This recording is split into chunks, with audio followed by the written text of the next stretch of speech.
Pendant que Bruno Le Maire nous explique que la France est en faillite et qu'il va falloir encore racketter tous les Français, tous ces pauvres citoyens français qui demandent juste à vivre du fruit de leur travail, le CAC 40, il explose et tous ses actionnaires. On regarde ça ensemble.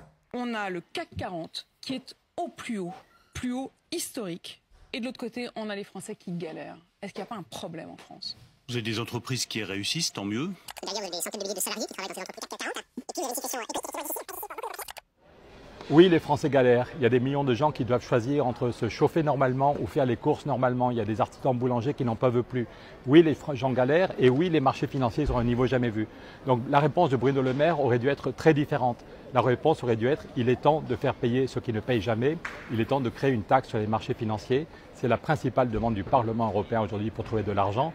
Pour les Français qui galèrent, pour les artisans, pour le climat, il faut créer une taxe sur la spéculation. Une petite taxe de 0,1% donnerait 60 milliards chaque année et la France est le seul pays qui bloque. Eh oui, dure réalité. Pendant qu'on est en train de tordre en deux tous les citoyens français, pas de taxe sur les super profits.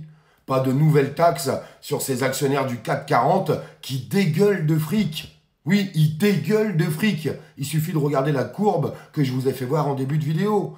Ils n'ont jamais gagné autant d'argent. Mais notre pays est en faillite. Il n'y a pas de solution. La seule solution, c'est de tordre en deux les citoyens. C'est de faire une réforme sur le chômage. C'est d'avoir fait une réforme sur les retraites.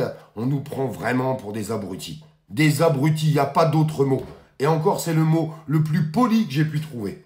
Voilà où on en est aujourd'hui dans notre pays. Pendant ce temps-là, M. Bruno Le Maire aura toujours le temps de continuer d'écrire ses petits livres. C'est le 6e ou 7e livre. Ah oui, il a beaucoup de temps, Bruno Le Maire.